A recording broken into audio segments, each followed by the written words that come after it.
Beneath the twin suns of a forgotten desert world, the skeleton lay half buried in the dunes. The aliens called it a relic, a monument, a warning. Take your pick depending on which scholar wanted to sound more intelligent at dinner.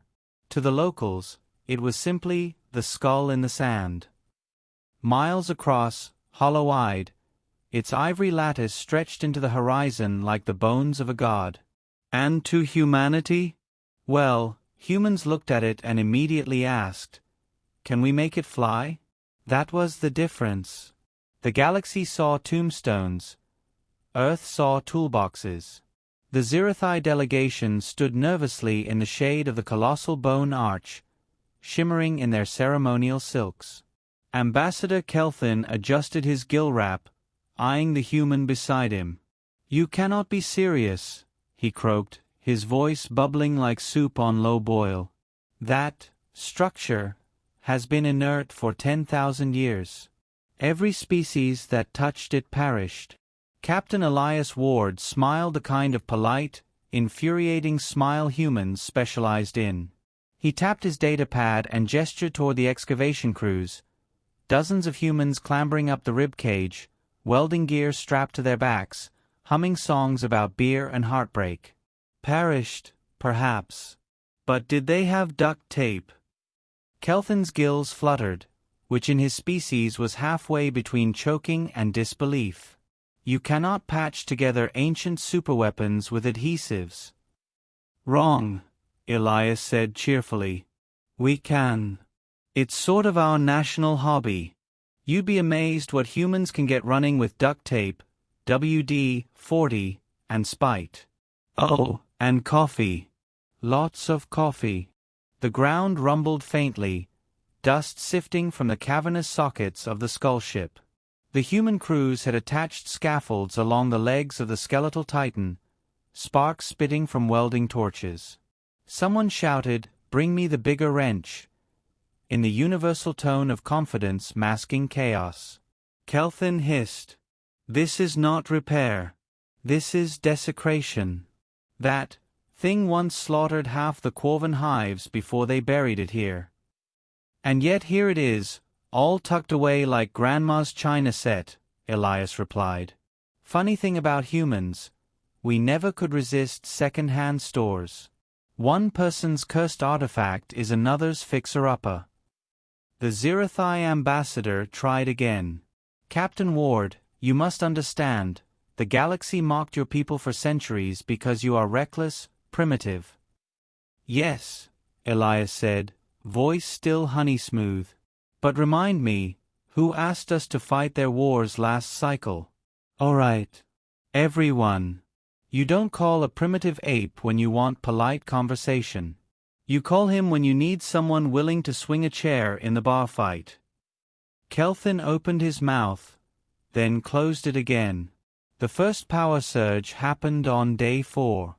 The sky lit orange as the colossal skull's eyes flickered alive, burning suns staring down at the desert. Alien delegates shrieked, scattering like pigeons before a predator. The human engineers, meanwhile, cheered, slapped each other's backs, and one shouted, "It's alive." "Frankenstein moment, baby." Kelthin nearly fainted. "You awoke it. You actually awoke it. Are you insane?" Elias glanced at him while sipping coffee from a chipped mug labeled World's Okayest Captain. "Oh, absolutely. But don't worry, we bribed it with a fresh battery." The alien shipmasters in orbit panicked as the desert boiled with energy. Their fleets scrambled defensive patterns, weapons aimed at the planet. Messages flooded in. "Shut it down, humans. Now."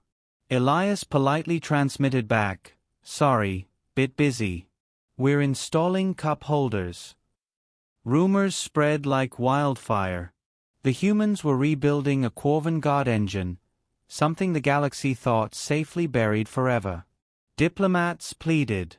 Armadas threatened. Assassins crept into the desert and never came back out, unless you counted the one who surrendered, begging for asylum after accidentally eating human camp chili. "Too spicy," he whimpered.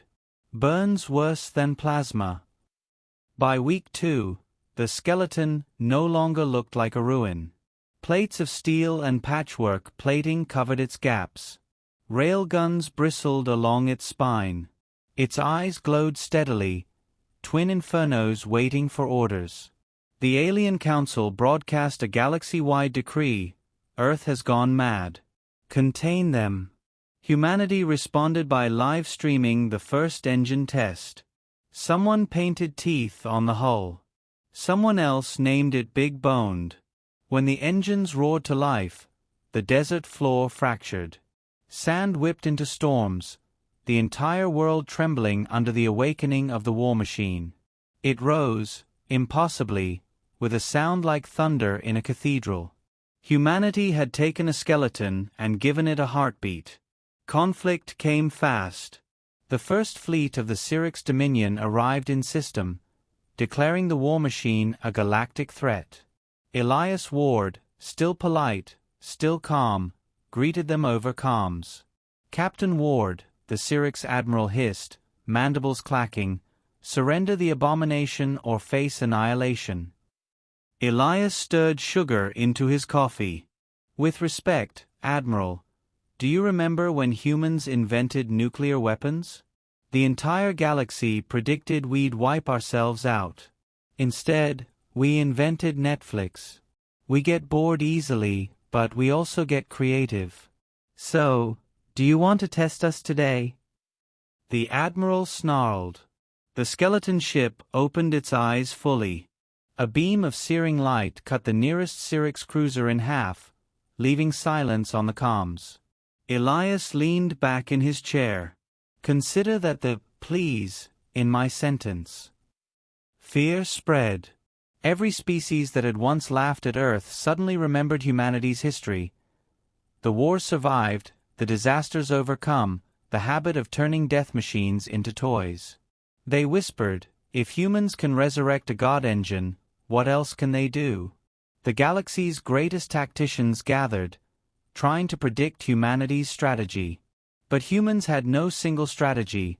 They had 1,000 half-baked ideas duct-taped together, and somehow it worked. Soon, entire fleets hesitated to approach the desert world. Reports claimed the human dreadnought skeleton was now self-repairing, now carrying strange new weapons, now purring when given jazz music, that one might have been a prank. But one thing was certain: the humans had changed the balance forever. The climax came when the United Concordium, the largest galactic coalition, finally assembled its combined fleet, 1,000,000 ships arrayed against one skeleton in the sand. They expected a short, decisive strike. Elias greeted them on open comms with a smile. "Ladies, gentlemen, assorted tentacled friends, I'd ask if you're sure you want to do this, but I think we all know you didn't bring that many ships to negotiate. So let me give you one last chance. Back away." Laughter filled the channels. An entire galaxy laughed at the arrogance of one man in one war machine. The skeleton ship rose again, its shadow blanketing the desert. Its bones had become steel, its eyes suns, its heart a singularity engine cobbled together from human stubbornness and alien relics. Elias spoke softly, almost kindly. "You thought it was just a skeleton. We turned it into a warship. Now let's see if it remembers how to bite." The void erupted. One beam, then another, tore through the fleet. Alien ships shattered like glass under a hammer. Human engineers shouted in delight, calling out weapon test successes as if they were children unwrapping gifts. The skeleton roared, each strike rewriting galactic fear. The battle lasted hours. The coalition broke, scattered, humiliated.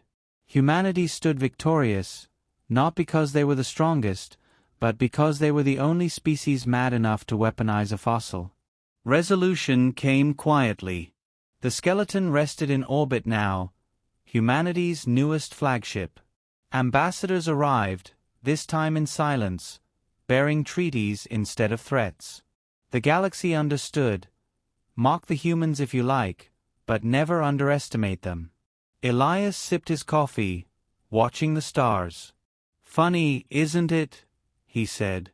"You all thought we were the weakest. Turns out, we just see potential where you see bones." Kelvin, now serving as his reluctant advisor, shuddered. "Captain, what happens if humanity finds something worse than bones?" Elias smiled, eyes on the horizon. "Then we'll build something better than a warship." The galaxy would later call that moment the true beginning of the human era. But Elias preferred a simpler term. He called it Tuesday.